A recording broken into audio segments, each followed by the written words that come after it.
It's time for the Culture Trumpet Podcast. Please welcome your hosts, Dan. Alright, Boyle, tidy. And the other one, Mark. Hey up, Chuck. Make a sprue.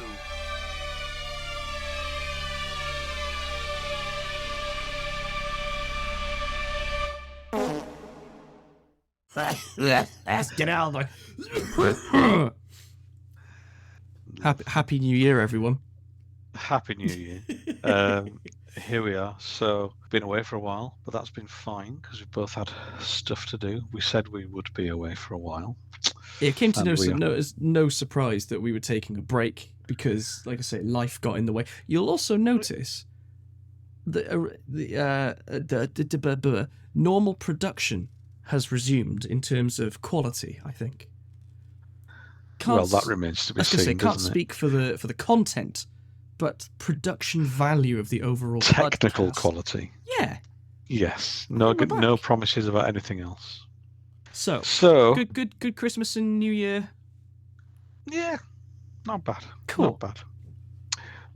So here we are. You beat that conversation to the ground. Yeah, absolutely. That's well and truly being taken out of the back alley and shot through the head. Right.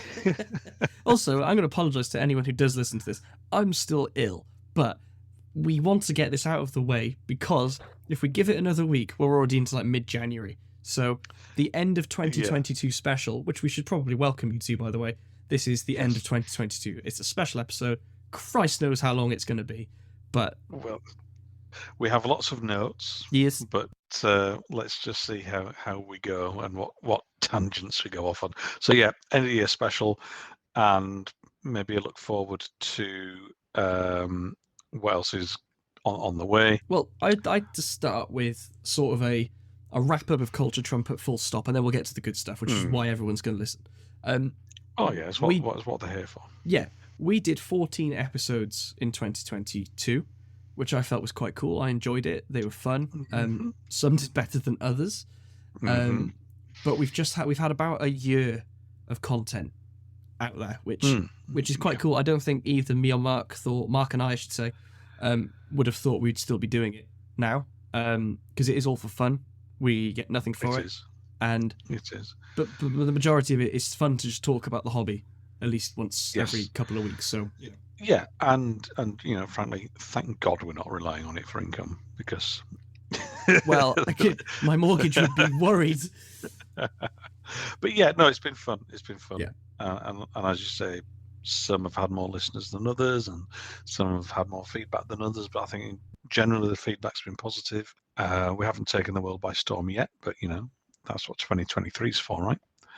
New year, new us, all that shit. That's it, exactly. So let's, as I say, we've got a few notes just to kind of hopefully keep things on topic. So let's start looking at some of the film highlights and news and things like that. So I guess one of the things we always seem to end up talking about is the Marvel MCU stuff. Sure.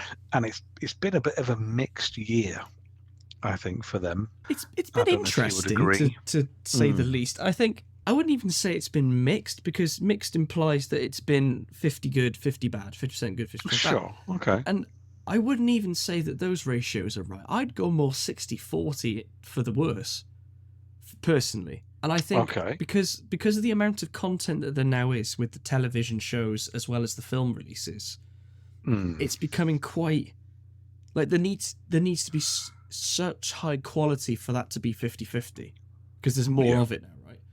Yeah. So let's just run through the 2022 cinematic releases. We had Doctor Strange in the Multiverse of Madness, Thor: Love and Thunder, Black Panther: Wakanda Forever. Yes. Television, we had Moon Knight, Ms. Marvel, and She-Hulk. We also had Werewolf by Night and Guardians of the Galaxy Holiday Special, which are two specials, right? Yes. So looking at that, 3 films, 3 TV shows. Like, take the specials out of it. Doctor Strange was okay. It was okay, but not as good as it could or should have been. Right. Thor: Love and Thunder.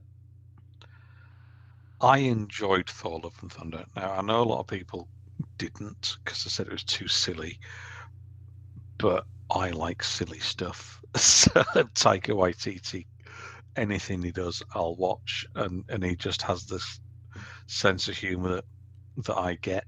So... I preferred it to Ragnarok, but I didn't think it was a good film. Oh, right. Did you not like Ragnarok then? No, for reasons I'm sure I've gone into before, but to recap, the character build, I can't believe I'm talking about character building fucking Thor, but the whole premise of Thor is he's a hard nut, you know, and he builds this character, and then in number 3 they just make him out to be an idiot, and I don't like that. It was stupid. Okay. It annoyed me. Did you not feel, though, then, in that case, that Thor Love and Thunder did that more? It did a little bit, but I still think he had an element. I think he redeemed himself a little bit. Oh, okay. Because Fair enough. I can't be asked going into it. I've seen it once. No, I didn't enjoy it very much, cool. but that's cool. I preferred it to Ragnarok because it was more of the same. Whereas Ragnarok was quite jarring. I felt. I see what you mean compared to what had come before. Yeah, okay. and we meet him as Fat Thor, so we already know he's not the big hard nut that he was. Yeah. He's down on his down on his laurels. Okay. No, I get that. Okay, that's fair. So that's Thor, fair. and then Black Panther I've still not seen. Okay, I have. It's fine. It's okay. It's one of those Marvel sequels that kind of does what it needs to do. Well, they had an impossible task, bless them. You know, and very difficult circumstances. Yeah. It was never going to be the Black Panther that they wanted to make in the first instance. Because, of course, absolutely, if you've been living under several rocks, Chadwick Boseman sadly passed away a number of years ago. And he is Black Panther, the Black Panther. So, you know. I think, given those circumstances, what they've come up with was brilliant. I mean, in that regard, was a great achievement. It's one of those sequels that kind of packs a lot in, kind of world building towards what might be coming in the future. Sure, they have to not prolong, but almost ensure the character's survival, because absolutely, you know, they've got this stuff planned for eons, and I have my suspicions that Feige, Mr. Kev Master General, knew about Chadwick's illness. I'm convinced it's something that I think that Chadwick would have told the head of Marvel, because you're not sure? All of the stuff I've read in the years since has been a few people knew that he was ill, but no one knew how ill he was. Right. So I think that, yes, he may have known he had cancer, but I don't think anyone expected him to die, basically. Sure. No, of course. From what I read, he didn't himself realise how bad it was. And he was still kind of expecting to make a recovery. So, but anyway, they did, given what they had to work with, I think they did a remarkable job of kind of shifting the title of the Black Panther, kind of reiterating really, that it's that whole thing about it's a name, and it's like, anyone can be Spider-Man, anyone can be Batman. There are certain heroes that don't necessarily have to be a particular person in the costume. They can be, anyone can pick up that mantle. So I like that. I think that worked well. I think it worked well introducing Namor and that side of things, and it'll be interesting as a character. No spoilers, but I thought what they did with him was quite interesting, because he's not a good guy, he's not a bad guy, and in terms of, he's very much how can I put it? I'm going to do what works best for me, and I'm going to team up with whoever will get that. So it'll be interesting to see in future films where he kind of sits in terms of, is he on whose side he's on, if you know what I mean. I like that. He's very much there for himself and his people. That's his prime concern. Is that what we call an anti-hero to a degree? Because the Punisher did good things, but he did them to align to his own morals. Exactly. You know, if he was caving someone's head in, it's because it was for the greater good. But he was caving someone's head in, the greater good. Yeah. So I think he'll be interesting to see in future kind of where he lines up with certain villains that might already exist or come along or whatever. That'll be interesting. It was interesting to have a character who isn't just a bad guy, that he had his reasons and he kind of goes with that kind of flow. I think in terms of MCU, I think that the TV shows were more successful. I think Miss Marvel and She-Hulk especially I would agree. Were fantastic. I thoroughly enjoyed Moon Knight, though, for what it's worth. I enjoyed probably 90% of it. I was going to say only 90 is quite high. I enjoyed most of it. I think the last episode kind of ended up a bit, it's these two giant gods fighting each other. True. And when it's that same criticism that Marvel have often had, where there was a period where a lot of their films ended with something like some huge aerial battle as a ship is falling from the sky, or do you know what I mean? Where it's on something ends on such a huge scale, you lose the kind of character fullness of it. And I get where you're coming from. I really do. It's almost too grand to do on the small scale, isn't it? Like I say, it's gods. It's and it's not in terms of technically or visually, it looked fantastic and everything else, but just I think in terms of the character, it's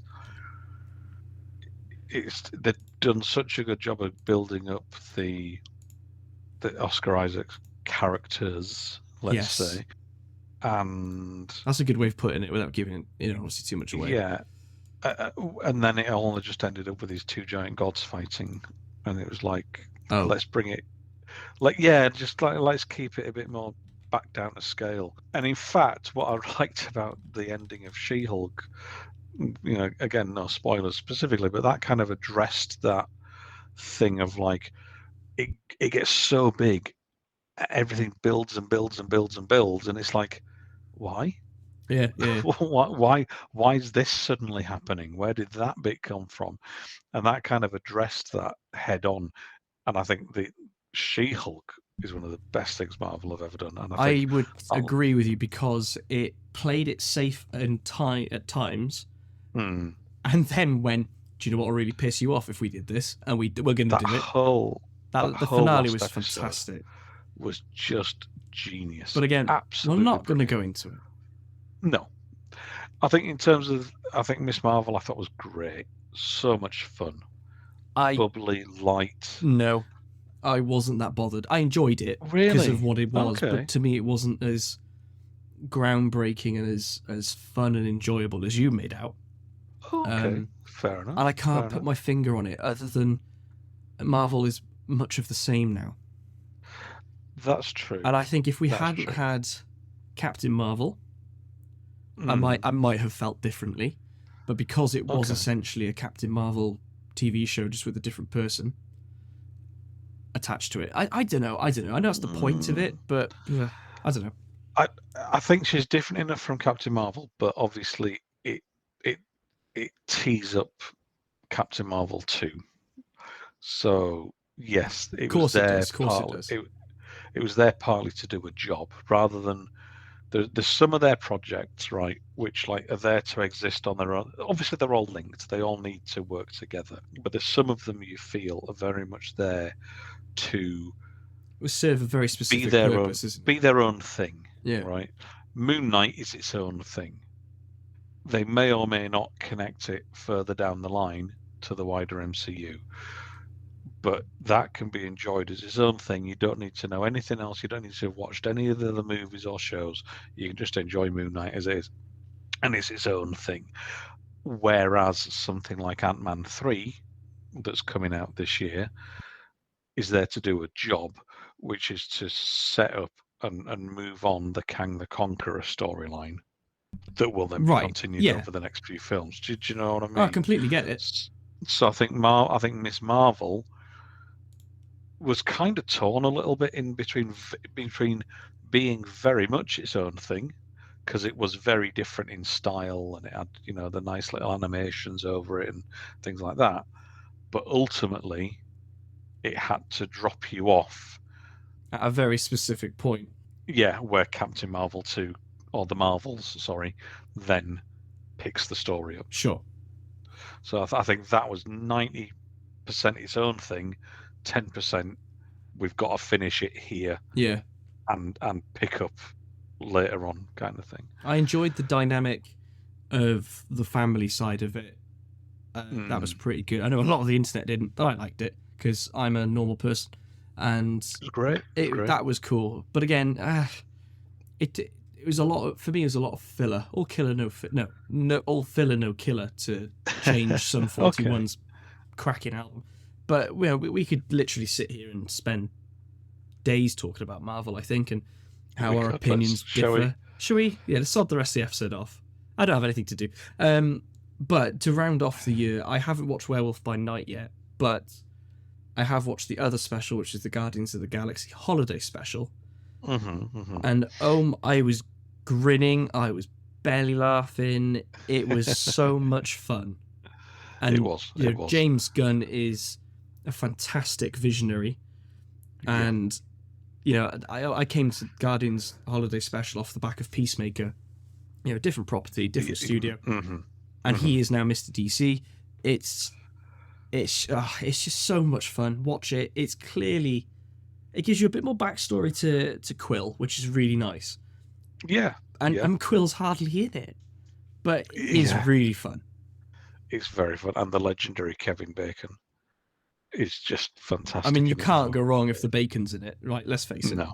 No, everything's better with bacon. We know this. I'd agree, and I know a few vegetarians, and I think they'd say the same.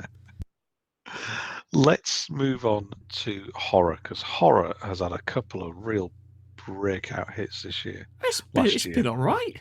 This year, last year. Oh, you're doing that now. You're going to be writing 2022 for weeks, you are. I'm thinking specifically Barbarian and Terrifier 2. Cool. Well, so I've seen neither of those. Oh, right. Okay. But I have seen the first Terrifier, which wasn't last year. So I'll let Mark take this bit. But yeah. Okay. Well, Barbarian kind of came out of nowhere, really, as a festival hit, and then it was a fairly decent box office hit of just this some stuff you want to go into a horror film and just be purely entertained. It doesn't have to have much brains behind it. You just want gore, violence, jumps, and all that, and it delivered that fantastic. It starts off in one direction with a story about an Airbnb that's double booked or seemingly double booked, and kind of how the two residents kind of work around the awkward situation and kind of tiptoe around each other, and then it kind of takes this.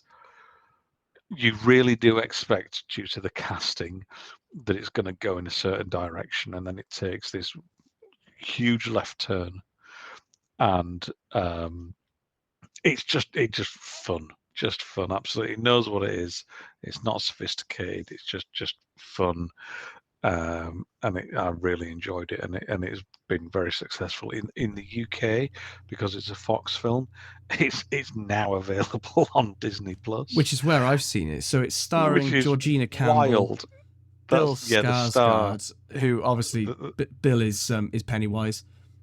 That's and right. Justin Long, who I haven't read anything about for ages, but Dodgeball, one of my favourite comedies. He's great. He plays an absolute arsehole Hollywood star, and he's fantastic in it. But it's just gory and messy and grimy, and it's on Disney Plus. I mean, look at some of the numbers here. Budget of 4.5 million, box office 45.4 million.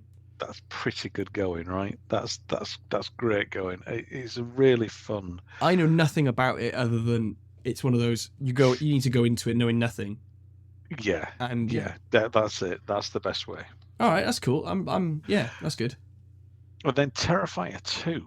which is a sequel to a film called let me Terrifier. guess. Is it called Terrifier? Yeah, it is from 2016.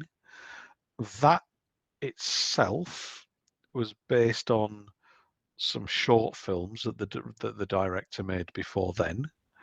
So he kind of made a few short films, then he made a feature-length Terrifier, and here is Terrifier 2, which I think is probably one of the most incredible box office stories of the year, because it's 2.5 hours long, which for any film is brave, It's but too long. for a horror film is really pushing it. It's a budget of $250,000, $250,000, and it's made over $12 million at the box office. So that's, I don't know, that's a lot more than it cost. I mean, it's made a huge amount of money, relatively speaking, compared to its cost. And it's not a great film, right? I was going to say, it's still, I mean, having seen the first one, yes, the special effects are pretty bloody good, considering it's essentially a B movie. Yeah. And yeah, it's pretty graphic, is saying it quite tame. The Terrifier 2 is extremely graphic. The effects, all physical effects, makeup and so on, are brilliant. It looks good. I mean, it doesn't look like a cheap film. It's got the production quality and so on is pretty good, to be fair.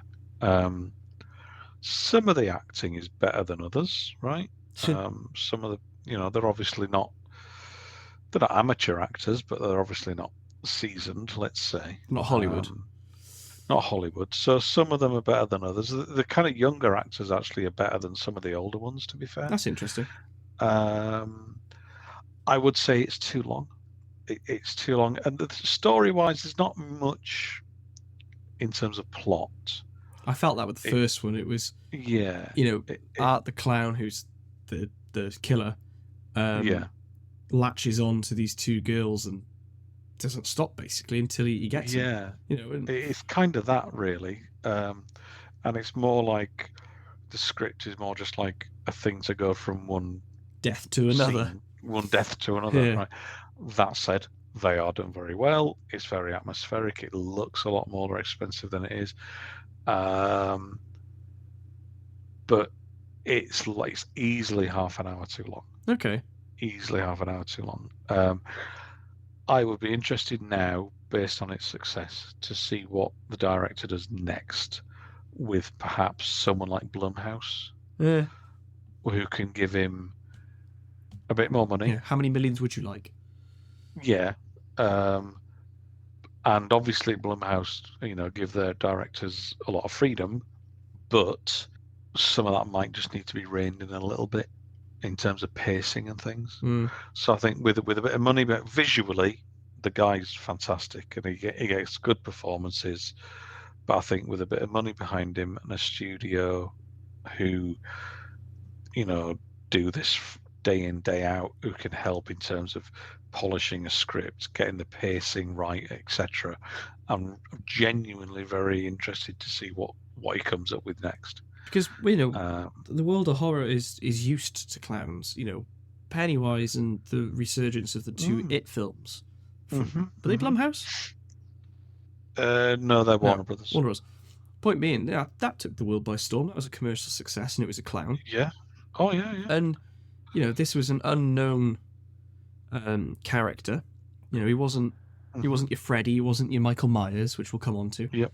And yeah, like you say, it's done it remarkably well, not just for a horror film, but for an unknown film. But yeah, the guerrilla marketing of clickbait articles that when people passing out in the cinema, someone's had a heart attack. A bit like when The Exorcist came out. Yeah, not that I remember it, but very much a word of mouth hit. That clickbait. That it worked, right? So fair play. So go from, budget independent horror to the powerhouse that is Universal Pictures Universal Studios, I should say, Blumhouse, we finally saw the end of Halloween. Halloween ends. And I want to say, I'd like to think that they didn't make Kills and Ends, and they just did that amazing reboot, and we've never seen any more movies.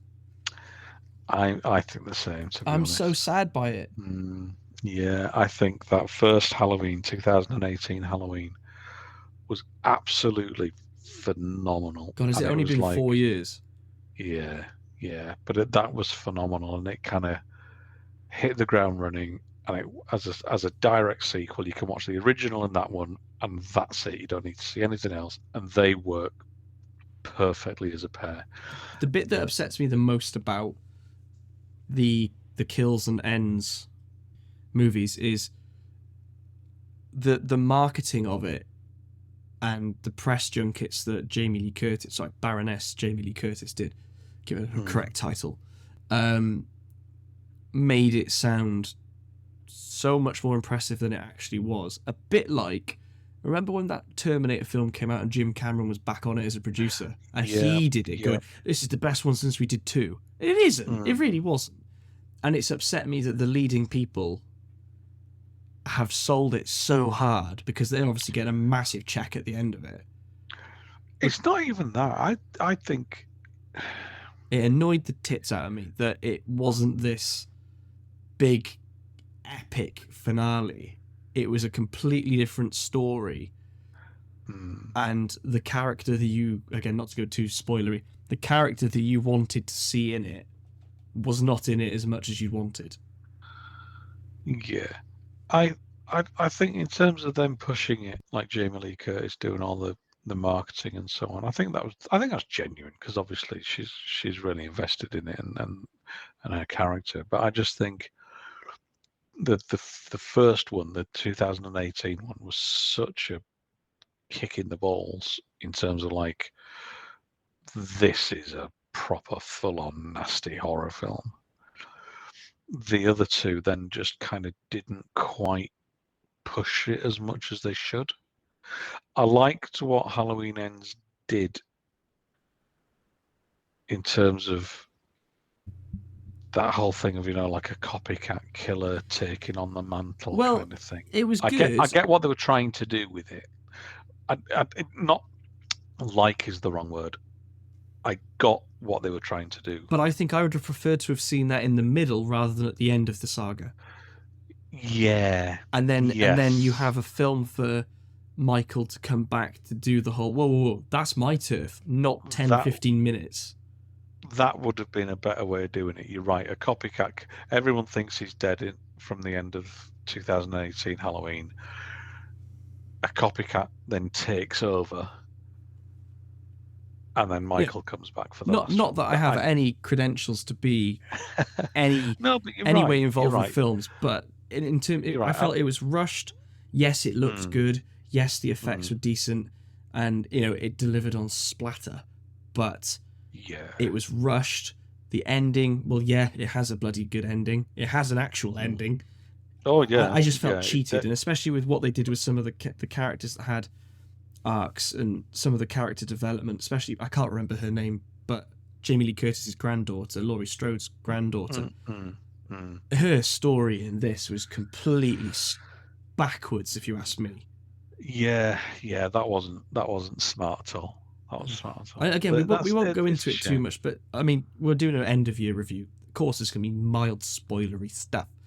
The fact that she falls in love with the killer of the blood, he's mimicking Michael Myers, who killed her own mother. Yeah. I want to run away with you. What the fuck is going on here? That's daft, isn't it? It was so stupid. It was. But look, after disappointment, there was another horror film. There were a couple more, actually. There was X. Did you see X? X is, yes, I did watch that. Thoroughly enjoyed it. It was slightly weird, and that was cool. Yep.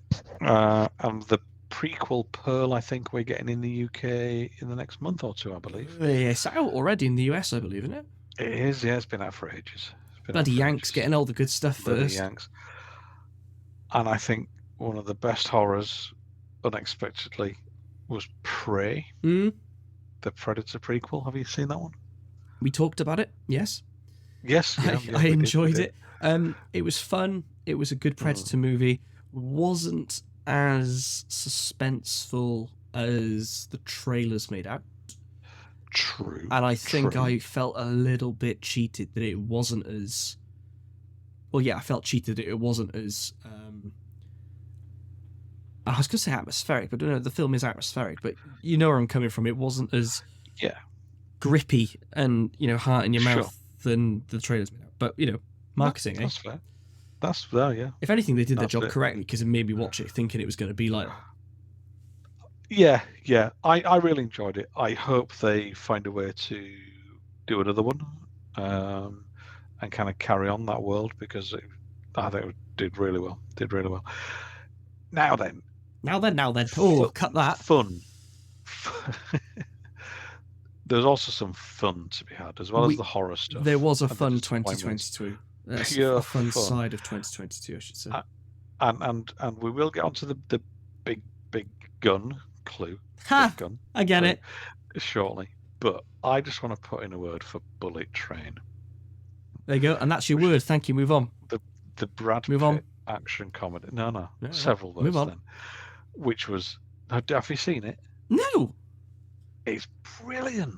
I can't remember who I talked to, but I'm convinced it was you that said, whatever. It's a film. No, that wasn't me. Who was it? It is such good fun. Have you got a twin called Mark? Genuinely. I'm convinced it was genuinely. No. No, I loved it. Absolutely loved it. I'll add it to the list. I was grinning from beginning to end. Brad Pitt just needs to do more comedy. It was just such good fun. Really good fun. Can I add an honourable mention myself while you're doing that? Of course you can, yeah. Oh, thank you. Everything, Everywhere, All at Once. Oh my God, yes. Not only was that, like you say, what Doctor Strange should have been, but it was fun. Yep. And again, short round. Haven't seen him in anything for yonks. Also, Baroness Jamie Lee Curtis. That was my kind of fun. You just sat. It was batshit bombastic. You didn't know what the hell was going on at times, but you could just sit there for 2 and a bit hours and just go, yeah, whatever. I can absorb this. Yeah, that was really good fun. I really enjoyed that as well. And again, some of that was just laugh out loud funny. The fight sequence with the butt plugs. Oh. was just insane. There's the title right there. Just that is it. Okay. There's one film. It's not necessarily an elephant in the room. It's a friggin' I don't know what planes they use. F-16 Raptor in the room, but I mean there was one movie this year that dominated box office, defied everybody's expectations. The biggest nostalgia hit I think we've had for years, I want to say. Top Gun Maverick. Oh my God. Oh, Mark's speechless. Carry on. For somebody who did not grow up in the 80s, I did not have the love for the first film, as I think a lot of the other generations who I bother with did. You included in that. I'm sorry, Mark, but I don't like the first film. Cool, brilliant. We're on the same page. Well, I like the first film, but I like it because it's planes. It's not. No, I just don't like it. I watched it, and I just thought I just don't like that. Simple as that. Right, you're very rarely a man of that little few words. Yeah, it's a film I watched once. Yeah, I think I've only seen it once, actually. But never felt the need to watch it again. However, Maverick. But Maverick, what a film. Absolutely fantastic. The only thing... Right, pretense. When you watch a Tom Cruise film, you're not going to go in expecting something that's, scientifically accurate, let's say. You watch the Mission Impossible films to think, bloody hell, what's he going to do next? You don't necessarily care about the plot. You want the stunts, don't you? The only thing I mean, the stunts delivered in Top Gun Maverick, I'm getting that straight out now. How they do those, how the pilots actually fly those planes is just bonkers, and credit to them. How they filmed it was just batshit. It's all IMAX. Yeah. The only one that annoyed me is when he's doing his supersonic flight right at the beginning of the movie, and he ejects. He would have been 10. mere. Thank you. I was going to say 10G, but no, he was Mach 10.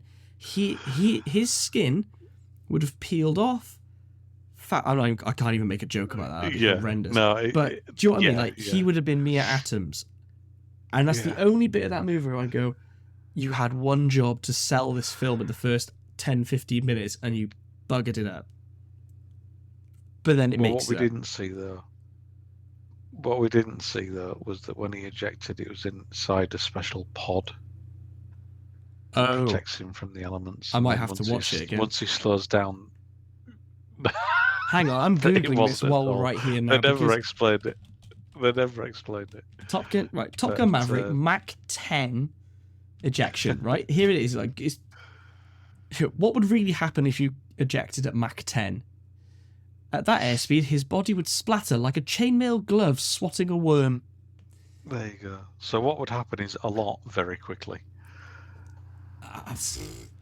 Right, it's annoying that they didn't include a little scene just to go, oh, look, you were in that pod then, eh? Minor details. But other than that, I think it's one of those sequels that does exactly what a sequel should do, which is kind of... much of the same but slightly different? Well, it improves the areas that need improving, right? So in terms of the first film, all the aerial shots were... Obviously, some were done with real planes. There were some done with models, and then all the cockpit shots were done against rear projection or blue screen or whatever, right? So in terms of the shooting of the flight scenes with the actors in the planes, that was like just unthinkable back in the 1980s. So that was just brilliantly done. Story-wise, to bring the character back and kind of reference and use some of the older characters as well was nicely done. Bringing it up to date with new technology and so on, I thought was nicely done. It was just, for a fan of the original, ticks all the boxes. For someone who isn't particularly a fan of the original, better in every way. Yeah. That I really, really enjoyed it, and I've watched it a few times. Do you know what I mean? It's like I've seen it twice, and I've recently purchased a new OLED, and that was the part of the thing was, if I get Top Gun Maverick for Christmas, I will go get myself a new OLED to watch it. Yeah. And I haven't done it yet. I haven't watched it yet, but it's very. Every time I turn on the telly and I go, let's watch a movie, I'm like, ooh, should I put Maverick on? But I haven't taken the dive yet, because I want to sit uninterrupted and enjoy the whole thing. Of course. Yeah, it was great. It really was. Yeah. It really did absolutely everything as any good sequel should do. It was just fantastic. And if you're going to watch, like you said, watch a Tom Cruise film, that, yeah, of course, everything's embellished with CG, but you're getting real stuff from him. And, oh, yeah. They wouldn't let him fly the real plane, even though he bloody well wanted to. It's things like that, it just tickles me. But the fact that all the cast had to become, they had to go through flight school to a degree. They all had to learn how to do lighting and become directors of photography and stuff like that. It's quite cool. And also, it's Miles Teller. Who doesn't like Miles Teller? Yeah, I thought everyone was great in it. I thought Glenn Powell was brilliant in it. He's always good. Even Jennifer Connelly, where as like the love interest, but it wasn't like the cliched kind of relationship that you often get. It seemed a lot more of a realistic relationship, where she wasn't a character from the first film. She was a character new for this film, but you understood that her and Tom Cruise's character had a history Yeah. That they'd broken up at some point on, they'd parted on bad terms, and they were kind of getting to know each other again. And that felt a lot more natural and realistic than a lot of times the relationships are kind of portrayed in films like this. Sure. But no, it was excellent. It made a shit ton of money. Yeah. And it was Tom great Cruise's fun. biggest film ever. Wow, fair play. He's always been one of those actors who's been reliable at the box office. Mm-hmm. But, I mean, this has done almost $1.5 billion. I don't think he's had anything close to that. No. With any of his other films. What, not even The Mummy? Sorry, did you get that jib in there? But no, Top Gun Maverick, Brilliant. Fantastic. Fantastic. There was a lot of shifts in the industry throughout 2022, and I think the most roller coastery of them all was DC Studios. Yeah. So right, after... quick. As I say, let's just quickly run through DC because we could do a whole episode on that car crash. Yeah. Starting from the beginning, where I feel it all started to take a terrible, terrible shift. Well, first off, the positives: Peacemaker, fantastic, brilliant. Was the Snyder Cut 22, or was that a year before again? That was before. Yeah, okay, well, we forget that existed because it didn't count. Just the Peacemaker then I think was the positive. Oh, so the Suicide Squad. Oh, that was James Gunn too. Huh. Yeah, that's weird, isn't it? Strange that. Yeah. Anyway, but wasn't the Suicide Squad 2021? I don't know. You're meant to be telling me these things. Yeah, I think so. Hang on a sec. Suicide Squad was 2021. Okay. And then Peacemaker was 2022. Have we sacked the fact-checking elf or something? We're doing our own I'm fact sure checks. they'll make an appearance. Okay. Yeah, no one else. But yeah. So the bad stuff. Bit of a mess. It was announced. Well, Henry Cavill made a cameo appearance at the very end of Black Adam, and then it was announced that he will be back as Superman. I forgot about Black Adam. It's not like you see much of it on the internet, and The Rock telling everyone how well it's. Yeah. Anyway. Well, before that, obviously, there was the cancellation of the Batgirl film. Yep. And the rumoured cancellation of a Batman Beyond film that would have starred Michael Keaton. The best Batman. Wonder Woman 3, or at least the version in development as of the reason then. That has been canned is for something you're going to come on to. Right? So... Yeah. Now, nothing has obviously been confirmed of why these people have been like Cavill came back as Superman. Yep. Batman was all the Batgirl movie was cancelled before the new owners.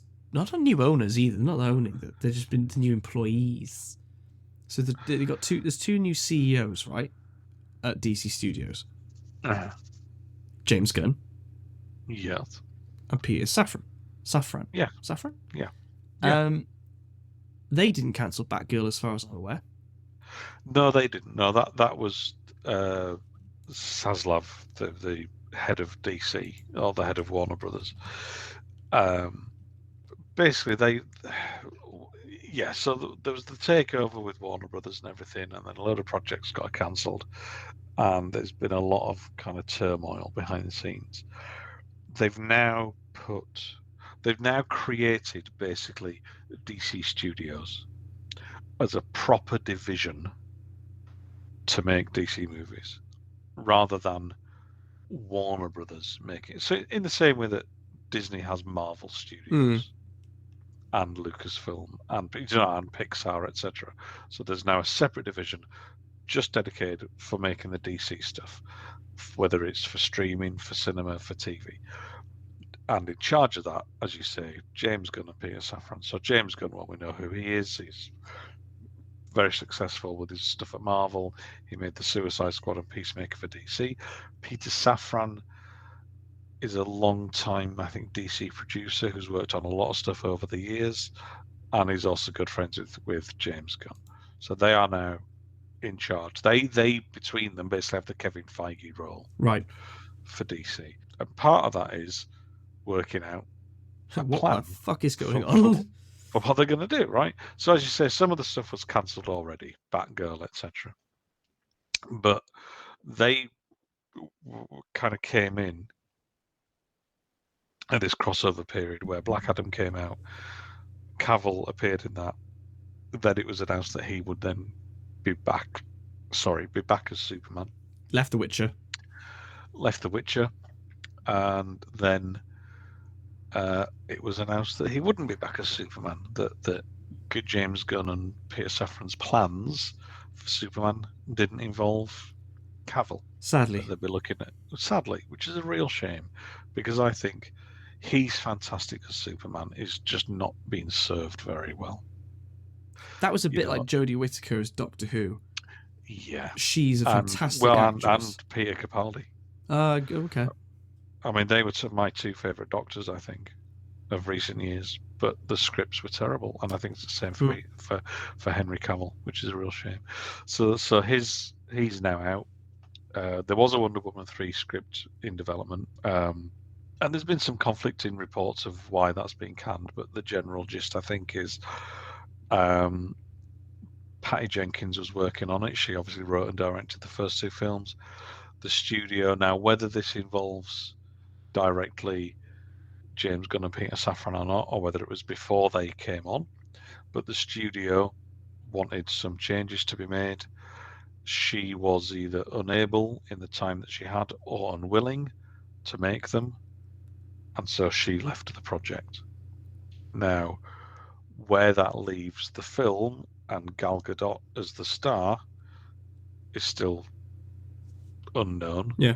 Because they haven't yet announced what their actual plans are for the future of the whole thing going forwards. There's been rumours that Jason Momoa is going to be out as Aquaman, but come back as a different character. Yeah, I've seen those floating around. There's obviously the Flash film, which is still due to come out this year. Hopefully not. Which has got Ben Affleck as Batman and Michael Keaton as Batman, which again, the rumours were that would then, kind of splinter off into other future projects. But there's also the slight issue that Ezra Miller is quite in trouble with the law, and there is that as well. There's been no word on what is actually happening with the Flash. But it's still due for release. There's a trailer scheduled for release in February, and it's still due to come out in June or July. Right. Okay. Warner Brothers have spent, I think the figures I've read, a bit over $200 million. There's no way they won't release that film. Funny if they have to. They have to make the money back. Yeah. But they weren't bothered about Batgirl. Yeah. But Batgirl wasn't $200 million. No, Batgirl was because it didn't have Batfleck. Yeah. Yeah. They've put too much into Flash. That said, sorry. That said, I think it's clear that Ezra Miller won't be playing him after this. So whatever happens, there will be a different Flash in the future. Justin Long, be a good Flash. Oh, okay. Anyway, moving on. TV. DC still a bit of a shit state, but with those two at the helm, I think it'll be in good hands finally. I think if anyone can sort it out, they can. I agree. And let's just wait to see. The one good thing about James Gunn, which he's always been good at, is calling out the bullshit. Oh, agreed. His openness on I was gonna say. You get the Twitter and YouTube quote unquote scoopers reporting on stuff, and he'll just go, "No, that's not true." And it's so. Although he might not be telling us what is happening, he's very good at telling us what isn't happening. I don't know where you got that from, but you absolutely couldn't have got it from anybody with any credit. Things like credible sources. Exactly. I like that. Exactly. So I think he is. and he's released a couple of statements around Henry Cavill and around Wonder Woman, where he's clearly aware of the fandom, and he clearly wants to avoid this whole Snyder Cut fucking release it pile on shit, that's come along in the past. He's clearly aware that there are some genuinely, also passionate fans out there, as well as some really toxic ones. And he just wants to do what's best for the characters ultimately. And if that involves different actors, well, sorry, but that involves different actors. Yeah. I thought Brandon Routh was a fantastic Superman. Was he the first Man of Steel? He was in Man of Steel. No, he was Superman Returns. He was the Bryan Singer Superman. Oh, we don't talk about Bryan Singer anymore either. We don't, and that's unfortunate because, but Brandon Routh, I thought was really good as Superman. But again, not a great film, and he only got one chance. Remind me, that's the Kevin Spacey Lex Luthor, isn't it? It is that. Yeah, we can't talk about him either. Exactly. What? And poor Brandon Routh, right, for being caught up in all that.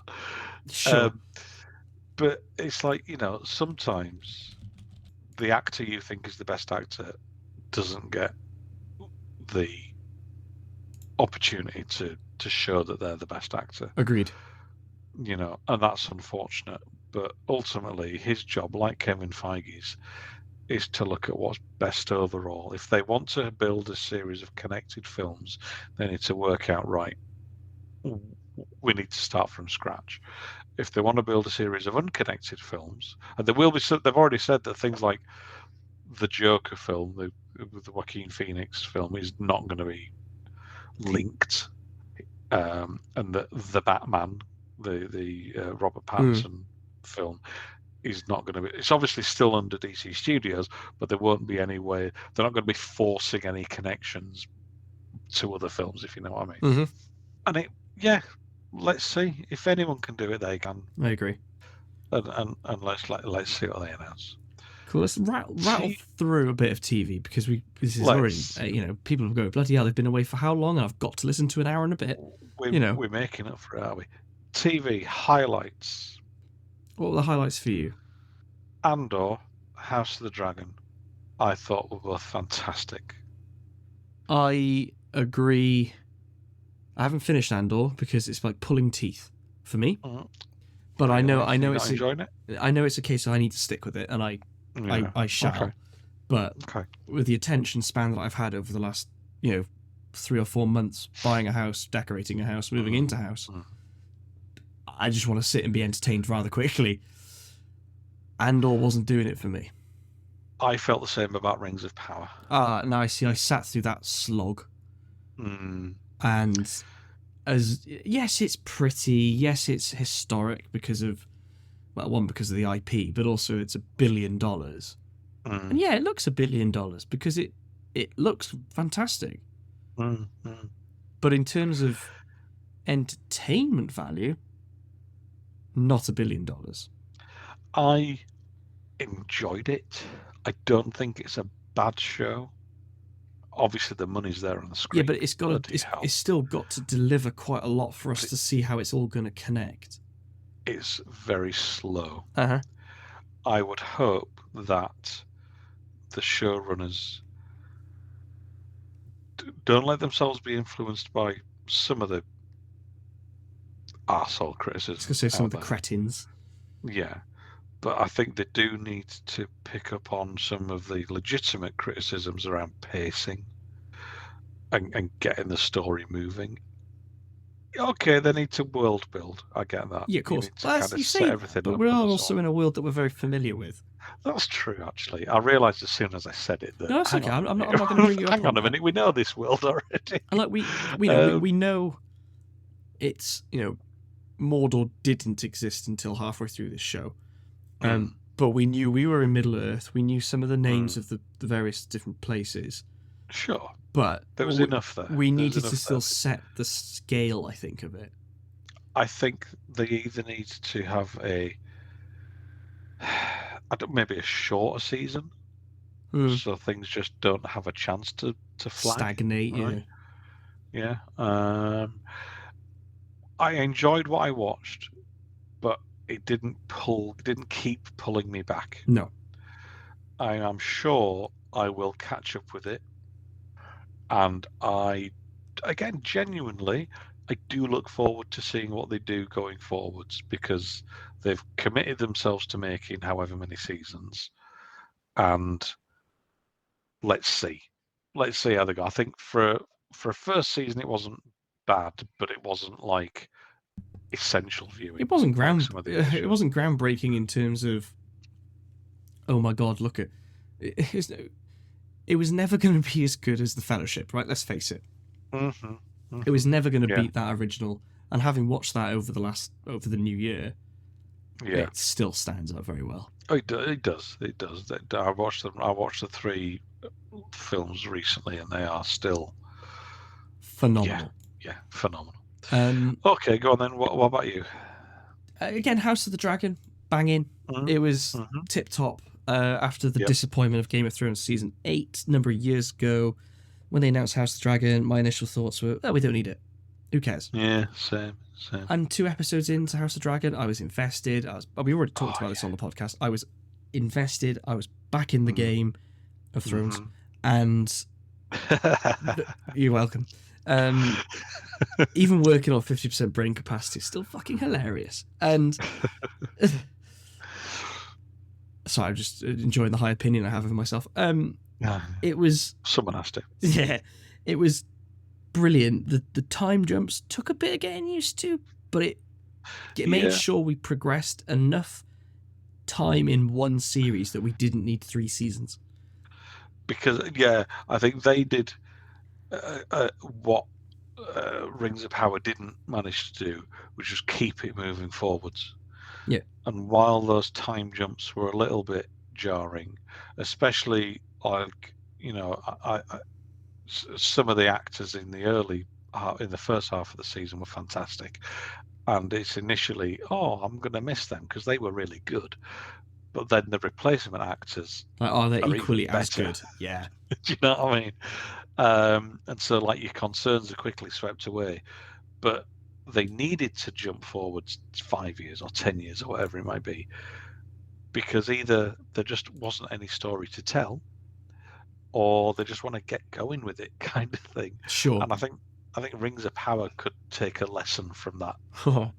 Yeah, I like yeah. But House of the Dragon, I agree, phenomenal. So one of my favourite comics actors, I don't put him in. He's not one of my favourite comedians, but one of my favourite comic actors is Ricky Gervais. We finally got the series finale of Afterlife after 3 seasons. I wouldn't call it a highlight, but glad it finished, enjoyed it, and looking forward to seeing him on his Armageddon tour this month, actually. Yeah, I thought it was great. It ended. There's only so many ways a show can end. Like a show like that could end. It definitely didn't end the way I thought it was going to. No, absolutely. No. I think I was a bit annoyed actually when it ended. I sort of Googled, what does it mean? And it was, life goes on. Like, really? I watched it. Basically. But I thought it was good. We had some more inside number 9, which is always welcome. Fantastic. Although they have announced they're taking a pause after season 9. Yes, they're going to take a break, which is like perfect point to take a break, I suppose. Well, 9 get it. Yeah. And we had a Christmas special. I don't know. Have you seen the Christmas special? Not yet. It's going to be on the list in the next, some short zappy things that we can both watch, because there's a Taskmaster Christmas special. There's a Ghosts Christmas special, and it's like, but I want to watch all the new cool films I've missed out on. Well, I think March is the best time for Christmas specials. I agree. So that was another great one, a great series overall, and again another good special. There's a couple that you've picked up on a few that slightly. Oh, actually, one thing I will highlight, because I finished it yesterday. Stage Series 3. Oh yes, it's on BritBox now. And I know you've just this is a fantastic segue into what we were just going to talk about. But I know you have started to watch it, and so far you quite enjoy it. Yes. 3 goes in a... You think they've gone in... Like, between series 1 and 2, they sort of changed directions a little bit. Mm-hmm. 3 is a bit more off the wall than I think anybody was expecting. Okay. And my other half said it was a bit jarring and it was a struggle to watch the series because of what they do. Oh, okay. But the finale, I was pissing myself laughing. Okay. But it is much of the same. What's wrong with that? Sometimes you just watch 3 and see what you think. But I personally enjoyed it. But all right, okay.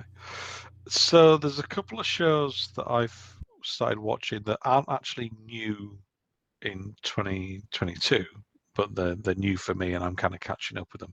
One is Mythic Quest. How you sat on that long, I don't know, because even I'm up to date on Mythic Quest.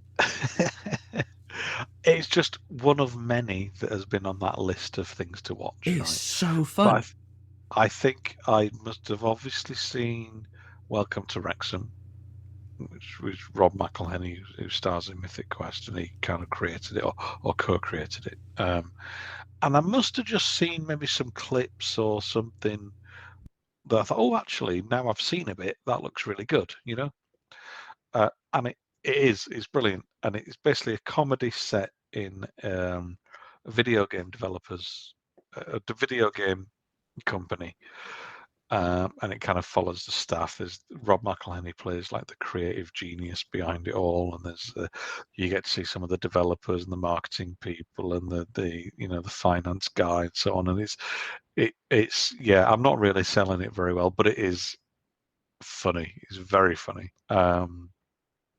And the other one is For All Mankind, which again is one that I'd heard bits and pieces about, and again I must have seen a trailer or some clips that finally made me actually start to watch it. And that is really interesting, actually. It's like an alternate history stroke speculative fiction stroke sci-fi about what the starting point is, what would happen if the Russians made it to the moon first instead of the Americans, and then it kind of goes from there, really extrapolates from there about the space race to kind of colonize the moon and then move on to Mars. And later on in the show, there's kind of an Elon Musky kind of character comes in, and it's sci-fi but not massively over the top sci-fi. So the best way I could put it is, say, for example, in this kind of part of the show that's set during the 80s, there's kind of technology that we would recognize from the 90s, if that makes sense. So the mobile phones aren't like, they've got flip phones rather than those huge bricks, for example. And then as the show moves on into the 90s, there's suddenly technology that we'd recognize from the 2000s, for example. So it's like slightly ahead sci-fi in a believable way. It's just really fun. It's really good. It's a drama. It's not like a comedy show, but there's bits of humor in it. But it's just really interesting, kind of like what if about the space race. Yeah. It's well worth watching. Well worth watching. I think my favorite show of the year is Slow Horses. I've not heard of that. It's based on a series of books, basically about a division of, let's say, misfits within MI5, and rather than sacking them, they send them to work for a guy called Harry Lamb, who's a long-time agent, played by Gary Oldman, and they're kind of like the dregs of MI5, and they've messed up along the way, but they end up getting embroiled in some cases related mainly to Harry's past. It's he's in a kind of Cold War agent who was there in the kind of 60s and 70s and 80s doing a lot of dirty work for the government, and that is kind of coming back to haunt him. So he's getting dragged in, and his little crew of half a dozen or so agents are pulled along for the ride. It's really good. I mean, one of my favorite films of recent years is Tinker Tailor Soldier Spy, which was Gary Oldman in that one. And as I've said, I think a few times before, I really love kind of Cold War spy stuff set, the kind of 70s and 80s You stuff. have mentioned it a few times, yes. Yeah, set during the kind of Cold War and the Soviet kind of thing. And this picks up on that. Obviously, it's set during the modern day, but there's a lot of, like, as I say, these old things coming back out of characters past. And Gary Oldman playing him is almost like the George Smiley character from Tinker Tailor, who's finally retired and just couldn't give a fuck anymore. And he's foul-mouthed, drunk most of the time, chain smoking, feet up on the desk. He sleeps on his office sofa. A real slob of a character, but I think it's possibly one of the best things that Gary Oldman's ever done, and it's brilliant. They filmed. There's 7 or 8 books. There's already been 2 seasons in 1 year because they filmed 2 seasons back to back. They're currently filming season 3 and 4 as well, so they should hopefully both be on this year. So we don't have like years and years to wait between seasons, and they're just really good. They're just great espionage thrillers.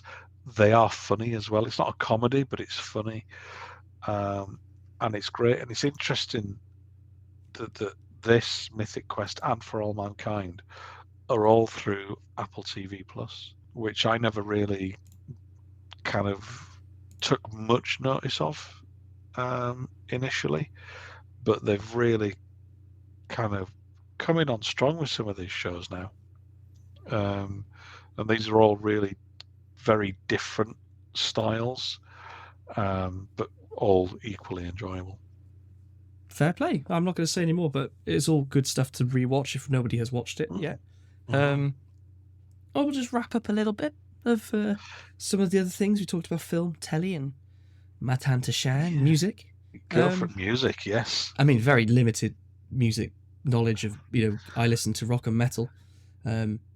So, I don't know, somebody called Taylor Swift had a big album. Another person... I didn't realise you were a fan. Harry Styles, I think, had a quite a good year. Whoever they are, I don't know. But, for me, personally, some of my highlights were, one, Glastonbury Festival was pretty good this year. Not last year, I should say. Not going next year. Did not try for tickets. Okay. But I will be going to Download Festival. Okay. Which would be cool. But yeah, loads of artists released some good music. Personally, one of my all-time favourite bands, Muse, released, I think it's their 9th album. Oh wow. Will of the People. I really enjoyed it. Critic reception wasn't fantastic. It's an album. They'd done music. It was okay. Yeah. Okay. Rammstein, those German metalheads, followed up their Untitled album from a number of years ago. Because the world shut down because of COVID, they were meant to be doing a world tour and went, let's do an album again. And they released a film, not a film at all, an album called Zeit, which is German for time. Right. Very, very, very, very good album. Very good. And then Slipknot came to the end of their contract with Roadrunner and released an album called The End So Far. And that followed up, again, like COVID, meant to be doing this massive world tour, didn't, because the world shut down, so released an album to get out of their contract. And that's what it is. It's an album to get out of their contract. Oh, right, It's not as good as We Are Not Your Kind, which is what I was expecting. And I think most of the fans were expecting as well. And it is just an album. If the contractual obligation album. It feels like it. Okay. But now they're going to be on their own steam. Granted, it could go weird, and they could do what they've always wanted to do, which might be really experimental. Sure, yeah. But it's an album by Slipknot. But obviously, there's so many of other smaller bands that have done so amazingly big things this year. But as I say, my music taste is quite narrow. I appreciate that. No, that's fair enough. I think music-wise, I'm that's right. I'm kind of a listener of various stuff, so there's not really any one thing that stuck out for me. Metallica have got a new album out, I believe. It's coming. It's coming. 72 Okay, summers, 72 seasons. Seasons, 72 seasons. Yep. They're a download festival. Yay! Yeah, I've heard the first single off it. That Lux Eterna. Good note. It's all right. Yeah, it sounds a bit more like the stuff they used to do. I'll be interested to hear the album. I do like them, so let's see. But other than that, yeah, for me, it's always been like films and TV rather than the music that's been my kind of passion. So, bringing it to a close, we're now into 2023. What are you most looking forward to this year? I'm looking forward to definitely Ant-Man 3, which we've already mentioned. John Wick 4, can't wait for that. Equalizer 3. The Threequalizer. Never seen any of them, but I take your word for it. Oh, they're brilliant. Really good. Oppenheimer looks interesting. That's going to be certainly a one to watch at the cinema, especially he's come out and said, I've recreated the atom bomb using mostly practical effects. Yeah. He's definitely blown up an atom somewhere in a desert that we've not known about. Yeah, basically. He's like, of course you have. Of course, if anyone's going to do it, of course he would. I think Indy 5, Indiana Jones 5, The Dial of Destiny. Hate the title, but that trailer looks very, very good. I'm looking forward to that. I'm looking forward to being sat in that cinema, the John Williams score, and just being transported to, whatever batshit situation Indy's stuck in. That's it. I am looking forward to The Flash, and I make no apologies. I'm interested to see what they do. It's a case of separating the art from the artist, right? Sometimes. I liked what Ezra Miller did with the character. So I'm interested. The film's directed by Andy Muschietti, who did the It Chapter 1 and Chapter 2. It's got Ben Affleck's Batman, Michael Keaton's Batman, Supergirl. There's more than one Flash in it. And whether the plot points it creates carry on in the future, or whether that's it and it's done, who knows? But I'm interested to see what they come up with. Spider-Verse 2 Part 1 superb. Yep. Looks superb. Dune Part 2. Hopefully that'll look good. Wait. Oh, the first one was fantastic, so I cannot wait for Dune Part 2. And then we've got our Ghostbusters Afterlife sequel. If it happens. Well, it's all promising so far. It's got a new director, Gil Kennan, who co-wrote Ghostbusters Afterlife. He directed Monster House, the Poltergeist remake from a few years ago, and a couple of episodes of the Scream TV show. But he was involved in the last film on a creative level, so he's familiar with the characters and the actors and so on.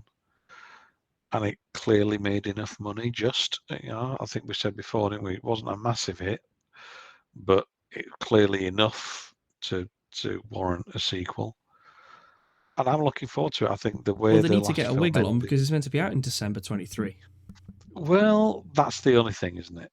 Is whether it comes out this year or whether it ends up going into next. But I think the ending of the last film, where they kind of move back into the firehouse.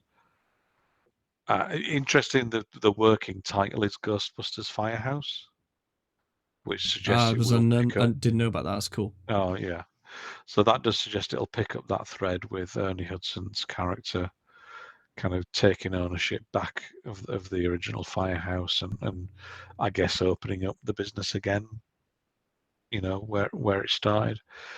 I'm looking forward to that. Is there anything else that you've got coming up that you're looking forward to? Looking forward to hopefully doing more of this and I can fix my audio quality problems. But no, you pretty much covered it. Mando Series 3 is coming out. I'm looking forward to seeing how HBO do Last of Us. That'll be interesting. That's in a couple of weeks as well, actually, isn't it? Yeah, so... Yeah. HBO, isn't it? Yeah. HBO Max, and it's going to be on Sky in the UK. Yeah, there's lots of cool things this year, but most importantly, I think just want to get through the year again. Without a complete dumpster fire. Exactly. But it's been an interesting 2022. We had an interesting year of films releases, lots of ups and downs, I think, of the industry again. Still recovering, of course, from COVID. But this year I certainly want to go to the cinema more. I didn't really in 2022. This year I certainly do. There's lots that I want to go see. Like I need to go see Avatar 2. Apparently that's out. Is it? Apparently Avatar 2? Yeah, apparently it's doing rather well as well. Do you know, I never knew. If only they advertised it in some way or made people aware of it. I never realised that was coming. I think Jim Cameron's going to go on to do big things. He's all right, the fella, isn't he? I think if he sticks to what he's doing, I think he'll do well for himself. No, I think you're right in terms of going to the cinema. Looking at that kind of brief list that I went through of stuff coming out, there's certainly more. At this stage, there is more that I want to go and see on a big screen than there was last year. That's good to know. Just stuff like Indiana Jones. That is absolutely a film to see with a crowd. Oppenheimer, I think you're right in terms of the scale of it. If it's IMAX, etc., you'd want to see that on a big screen. I just think there's some stuff you just got to see at least once on a big screen. So, like, thinking about Indiana Jones and the Dial of Destiny, only 6 months to wait. June 30th. Oh God, I know. Hopefully we'll get another trailer as well, though, between now and then. Just a little bit for plot now, because we had the trailer to just go, look who's in it, and oh my God, you're going to enjoy this. But a bit of plot would be great. Yeah, absolutely. But yeah, we've got Ant-Man 3 coming, and then the Marvels. We've got John Wick. We've got some good stuff this year, and then I'm looking forward to it. And as you say, Mando, Last of Us. I've never played the game, but the show looks good. The trailers look great. Let's see if they can fuck it up or not, because the history of video game adaptations isn't brilliant, is it? So we shall wait and see. We shall. So that's it. That is it. I think we covered it. I'm sure we missed a few. Oh, Westworld season 4 was so, and then it got cancelled. So we'll live. We'll. It's a shame, but yeah, I think we will. Okay. I think that probably covers it. I don't know when we'll be back or what we'll be talking about next. But I'm sure something will pop up. I'm sure something will pop up. Yeah. Well, if you've listened, thank you. If you've supported us in 22, thank you very much. Yeah. And maybe hear you next time. If it sounds like we're incredibly low energy, that's not intentional. It's I just think because we are. Because I'm unwell. I've got to go back to work. You're not well. I've had a busy few days, and I'm annoyed that I think my microphone's been buzzing the entire episode. So hopefully, what we do in post will fix all that. But yeah. Well, we'll see. We'll see. Right. But yes, we'll be back, and we'll catch up again. And bye for now. Bye. Bye.